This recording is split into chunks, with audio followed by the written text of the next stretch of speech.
Welcome to the latest episode of Through the Pages. I am delighted to bring you a book from 2022 in March. Getting into this year's literary world pretty early. So if you like fiction books like this, you like some science books, you like all types of books, hit the little subscribe. It helps a young YouTuber out a lot. And it's just exciting. It's just fun. So today, Vladimir by Juli and Jonas. I gotta show the cover more. That cover is just the bee's knees. Look at that torso. Okay, there's a lot going on in this book, and I loved it. I wish this book was 5 times as long. It's like, what is it, like 260, and kind of big type and whatnot. Went through it too fast. And as always with the novels, no big spoilers here. This is just the general plot. So it's a teacher at a college, a professor I should say, and her husband is involved in sort of a Me Too type scandal. But they have, a 30-year marriage and an arrangement of an open marriage and a lot of understanding between the two of them where it comes out and everyone's so shocked and the students are saying, you do that? You're going to play this supportive wife character? Like, no, you don't need to. You're a strong woman. And she's like, it's basically her understanding this new,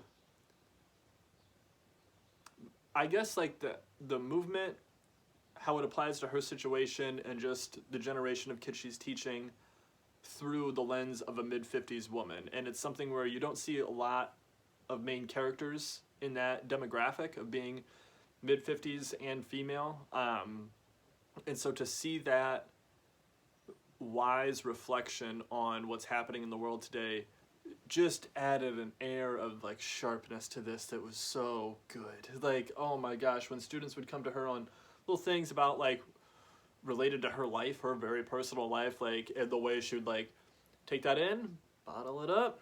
Okay, now I'm gonna speak to and like, but so beyond that, this man Vladimir, popular name right now, but just kind of a younger, like mid-40s professor there that is just kind of the hot ticket, writing experimental stuff that's getting rave reviews. She's got a fancy for him, and so it's just kind of going down that road. But I would say the character development is top notch. I just watched this movie Lost Daughter, directed by Maggie Gyllenhaal, and the character in that is who I envision in this. So in this book, you're very much like in her head, looking through her eyes. She's actually never given a name, and I feel like Juli and Jonas did that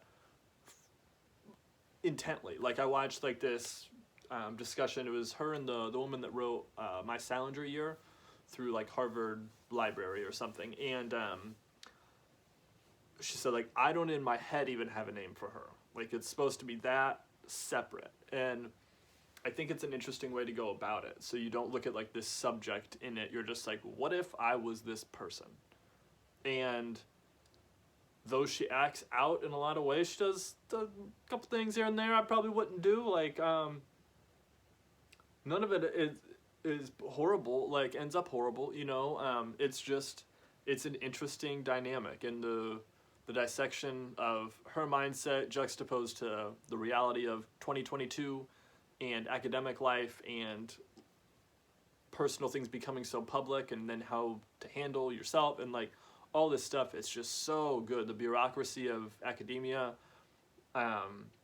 everything about it is just so good. But I think the thing that like caught me off guard the most, like I had anticipated an air of humor just because of like the cover. I didn't anticipate that was displayed out of like earnestness. Like there's a jovial element to the book, and it was just that the perspective it was coming from that I think we don't hear enough in relation to what's happening in society. Like if you hear someone older, it's probably a man, and to hear a woman or a woman character analyze and internalize all of this stuff with such grace and wisdom and just candor and humor, like it's just so good. I just want to soak it up, and like that the maternal energy, her dealing with her daughter and everything is just it's all so good. Like Julia May Jonas this is her first book. She's written plays, or like put on plays, I should say. And I am just hoping to gosh she writes another book. It was a result of the pandemic, and then also like because she couldn't get with like cast and crew and everything that you need for a play. But I gotta hope that like fleshing out this story that she tried to write as a play, and then realized like it's such an internal thing where character development goes more for the novels and plot being more for plays. So I've seen just like rave reviews of this book. I'll add mine to the chorus, and I'm hoping she then writes more, because this is banging. Probably going to be in one of my top 10 novels this year. My guess is I will read less books this year than last year, just because my little fermentation business is getting rolling here, and I got farmers market season and all that jazz. So soak up that torso one more time. Give the channel a subscription if you like these odd book reviews. Yeah, thank you for watching. Go read some Julia May Jonas.